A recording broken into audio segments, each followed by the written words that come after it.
so excited to be here with a very special guest. Everybody, I want you to meet Jenna Phillips Ballard. Jenna is a dear friend, and she is an incredible leadership expert. And I know that leadership is one of those topics that can feel very vague, but it's also one of the most important topics in scaling your business. So let me just formally, quickly introduce Jenna, and then we're going to get right into the most important components to leadership, to emotional intelligence, so that you really can scale your team and get your life back. Jenna began her career several years ago. She was a personal trainer and mindset coach for celebrities like Ben Stiller, Katy Perry, even Saudi Arabian royalty, the founders of Guess, and I'm sure she's got some great stories there. She was on the Dr. Phil show, Doctors, and then she really became fascinated with the world of emotional intelligence and experiential training, somatic practices, and so forth. And then about 8 years ago, she co-founded Ascension Leadership Academy, which is ALA, with her husband, Brad, and they have helped thousands and thousands of leaders to step in their highest potential and to really scale their business. So let's talk about it. You are an expert at emotional intelligence and to help CEOs become better leaders. So how does emotional intelligence influence leadership, and why is this important in scaling our businesses? It really is the foundation of everything that I create at ALA and the way that I show up in the world for people. And emotional intelligence it's the foundation of effective leadership, and it's about having self-awareness, empathy, and the ability to communicate and inspire others, and really making sure that when you're scaling a business, there are so many things that come up. The complexity of managing teams, so many things can happen. Curveballs show up for you. And so when you're also needing to align visions, when you have a big team and you're going to be navigating challenges, it just increases exponentially. And so leaders with high levels of emotional intelligence, they can build trust, they can resolve conflicts effectively, and also empower their teams. And for example, if a CEO has really strong emotional intelligence, they can recognize that scaling is not about numbers. It's about systems. It's about strategy. But even beyond that, it's really about people. And if they're focusing on creating an environment that has their team feel seen and understood, appreciated, and valued, then everybody has a shared collective vision. And that's the most effective way to really scale your business. And it creates loyalty. It has the people who are working for you really take your vision on as their own. And this is something that's so important when it comes to really scaling your business. And without emotional intelligence, leaders can unknowingly create an environment where they ultimately become the bottleneck for their vision. They ultimately get in the way because they're micromanaging, they're avoiding having tough conversations, and they're not giving themselves permission to really build leadership in others. Wow. And those instances when you're frustrated with an employee or several employees on the team, what you're saying really is that we have to look at ourselves and work on ourselves first. And when we can shift into being a better communicator, a better visionary, empowering others to step into the highest version of themselves, then you're going to see that reflection in the team. Absolutely. So if you're a leader, if you're a CEO, if you are at the helm of the ship, everything trickles down from you. So if you're somebody who is showing up with a commitment to create an environment of where people feel like they can actually come to you with questions or suggestions or feedback. And it's probably one of the most difficult things for a leader to receive is feedback, but leaders are in love with feedback. And we all get to realize that feedback is just information. It's neutral, and it's up to us to take it and apply it, and it may not even land. I mean, there may be feedback that doesn't resonate. There's also an opportunity to have the person bringing the feedback to you to feel heard, to feel listened to, and then you can create partnership, you can create alignment, and then you can get in curiosity around how you can create systems across the board. So important, because it's natural to take things personally, but if you aren't able to take that feedback, how are you going to grow? Right. So now another facet to this is that so many business owners struggle to step out of the weeds. So I'd love for any of you that are listening to this, if you're feeling that, where you're feeling buried in your business, And it's hard for you to get out of being the doer, the implementer, and shifting into that true visionary where you're working on the business. So Jenna, what are some strategies or mindset shifts have you found that are most effective for leaders to make that leap and shift more into that visionary role? That's one of the toughest parts, especially when you have a big vision and it's your legacy that you're building. It's the one thing that is so important to you. You feel like it's your reason for being put on this planet. And at one point, it was just you. At one point, it was you with the vision. It was you with a crazy idea. And then along the way, you were able to enroll people in your vision. You were able to enroll people to be a part of what you're causing and creating. And it's tough because it's so personal. It's so close to your heart and you want things to go well. You know that you're the best at what you do because you were the one who brought it to life, but no leader has ever created anything on their own. So of course, for a short while, you probably were doing all the things. At one point, you were checking your emails. At one point, you were running the errands and doing all of that. But at some point, you've got to understand that your value as the leader is going to be found significantly when you really learn how to delegate. And one strategy that I teach is the delegate and elevate framework. And that really has leaders understand what their zone of genius is, the pieces and the parts that are just not worth their time, how they can elevate themselves and surrender and let go and trust. Because when you give other people the opportunity to give to you, you're giving them the opportunity to fulfill their vision and their purpose. Because there are people who are just dying right now. Like they're so hungry to work for somebody like you. They're wondering what it would be like to work for somebody like you. If you provide and create that opportunity, then you start to free up time for yourself. You start to create the space for you to enjoy the fruits of your labor. And it's tough because, of course, again, you care about it so much and you may have the conversation of, no one can do it as well as I can. And if that's the culture that you're creating, then people will show up small in your space. They're going to be afraid to give you feedback or really provide their zone of genius in a way that maybe you just can't see yet. It really is a mindset that is required for leaders who are wanting to scale.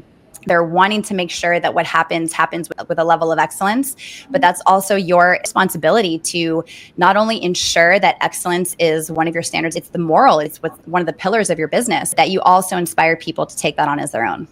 I think too that a lot of times business owners, and I know I've been there, I'm sure you have at one point where you felt like, gosh, I'm constantly telling them the same thing over and over and over, and they're not getting it. And what I realized was the reason they weren't getting it was because I was constantly telling them. So it never really gave them the opportunity to think for themselves and figure it out. So reframing those questions, well, what do you think we should do? Or what do you recommend that we should do? So that you are empowering them. This leads to building a strong culture, a team that is empowered because you are elevating them, like you shared, and that it is the team coming together behind the vision. And so what are some of the keys that you've found to creating a culture that not only attracts top talent, but also aligns and inspires the team as the company is growing and scaling? Well, culture is the heartbeat of any company. And so you got to really get clear about who your top talent ultimately is and who you get to be for them moment by moment to keep them engaged and to keep them wanting to be a part of this culture and also contribute to it as well, because there are going to be many seasons with the growth of your company. And you got to be able to look at what were the values that brought us to this moment. And if you want to leap into a next level or you want to grow into another chapter, you've got to get really curious around how you can also elevate the company values. Because if you are growing as an individual, I'm willing to bet that your team is also growing. They're growing with you. And so you got to be really curious around how we can continue to expand our values and not have your foot nailed to the floor. Values always have to be this way. The values always have to be what they were when we first started, because growth is something that is a lifelong practice. It's a lifelong experience. And change is one of those things that is the only thing that is actually constant. And so as the times are changing around us, moment by moment, we have AI that is taking over the world and we got to embrace it. We got to move with that. And if we're resistant to the way that the world is changing around us, then we're preventing our growth. And so the first thing that you got to get really in alignment with and understand the value of is clarity. You got to have massive clarity. And so when leaders are articulating their vision and they're articulating their mission, if you don't have clarity with the way that you're communicating your vision and your mission, then it's going to create a lot of inconsistencies across the board. And so balls will get dropped and people will not know what's ultimately in their blind spot. So really being able to provide that clarity is number one. Next thing is communication, having communication that feels really expansive and really making sure that you're inviting, like really creating the invitation for people to come to you and to communicate their desires and what they see possible. And I love what you said, Allison, about realize that they're just not getting it. I've been communicating, but I've been doing that. I've been telling them. And then when you create the opportunity for them to think for themselves, then they start to develop a brand new muscle, how to think outside the box. How can I be in contribution for the direction that we're going? And how can I be a part of this massive expansion that we're all committed to? You're dropping so many nuggets, and we'll talk about this in a minute, but Jenna is actually going to be presenting at our upcoming event, Scale It Live, that is happening in February, and we'll talk about that. But this is such important information. If you're going to scale, it's not just about getting more clients. Of course, that's always something that we have to keep our eyes on and driving in that new business. But if you don't have the team structure and the leadership structure behind that, you could get all the business that you want, but you're not going to maintain it. Moving 3 steps forward and 2 steps backwards all of the time. And it's going to make life so much more painful than it needs to be. So for business owners who feel stuck, Jenna, after they've had a good growth traction, they got out of the gate pretty strong, and maybe they moved past that 7-figure mark, maybe even into the 8 figures, but there's a point where they hit a wall and they can't get beyond it. And they feel themselves burning out, they're working 24/7. What are some of the most common leadership blind spots in these cases, or cultural challenges that may be holding them back? That glass ceiling that we all hit at one point. At some point, we hit our upper limits. And I think one of the biggest challenges for leaders is that they're so committed and attached to doing things the way they've always done them. And I mentioned that earlier on in our conversation. There's this fear of trying something new. There's this fear of taking a risk or bringing on a new system or trying a new strategy because it's been working in a certain way for as long as it's been working. And at some point, you've got to realize that the pain of not growing through or the pain of not breaking through that limit is, you've got to get really clear. It's going to be a short, brief experience of significant discomfort as you're uprooting old beliefs, as you're trying on a new thing, and you are taking a risk, because that's the biggest thing as a leader. You've got to be willing to take a risk if you really want to grow. And I think that the opportunity for leaders is to know that at one point you took a risk without any evidence. The way that you got your company off the ground is by being bold, courageous, completely outrageous beyond measure. That's the reason why you're successful, because you were willing to take a risk that you hadn't before. And there's a saying, new level, new devil. So every single time you come up to another level, there's a whole other set of challenges and opportunities to break through. And it's really up to you to remember that what got you to this point is not going to take you to the next level of growth. And another challenge I think a lot of leaders encounter is there's this underneath the surface experience of misalignment.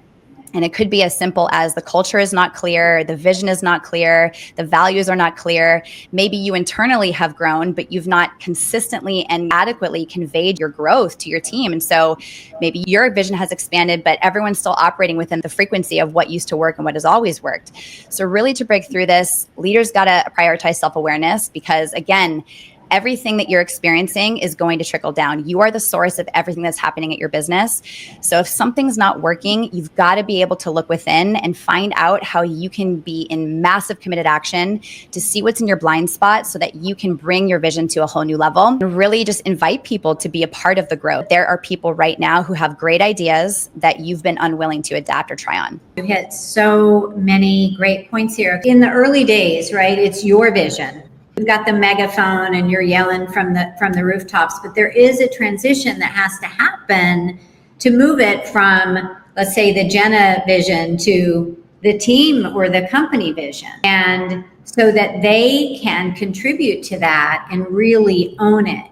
And I think that shift is probably one of the most challenging. That's where the leadership piece comes in. That's where the emotional intelligence piece comes in. and really tying in your employees and their own vision. How is the company vision going to help me grow? So when those can meet, you've got fire there in a good way.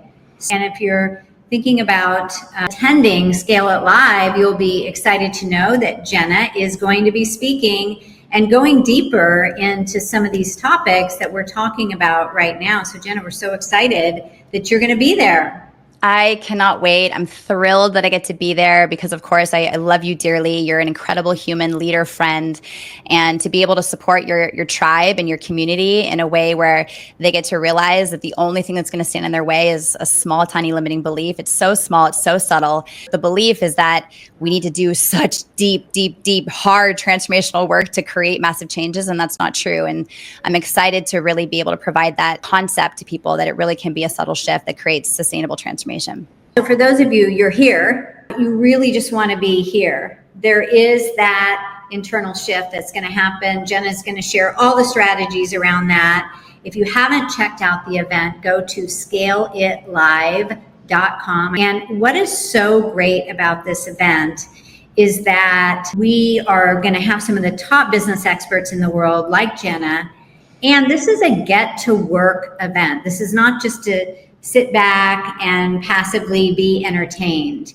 We are going to take 3 days to build out your entire plan for 2025. And Jenna, I'm sure as you know, having that strategic plan in every area of your company and having that clarity and your team knowing what they're going to do, is the difference between setting yourself up for success and having that best year, or kind of walking around in a daze and shooting darts and hoping something sticks. I think it's great that you're having this event in Q1, getting people ready to just sprint in the direction of their biggest vision for their dream, their biggest vision for their company, really for their biggest level of impact. And it's such a ripe opportunity for people to come and learn and roll up their sleeves and do the work and leave with an actionable plan where they can have physical, tangible steps that they can really start taking right away. They're going to be a part of an amazing community, other people who are committed to also growth. And that's a great place to be. It's a great way to start your year.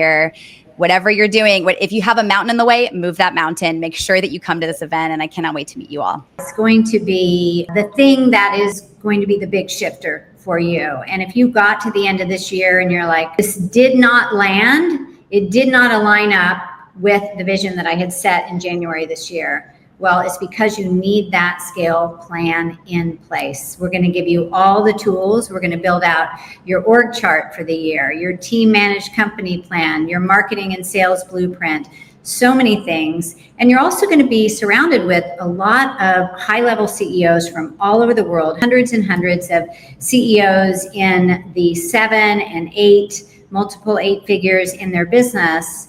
And I don't know about you, Jenna, but there's not very many circles where you get to be surrounded by other successful CEOs that can open so many doors for you.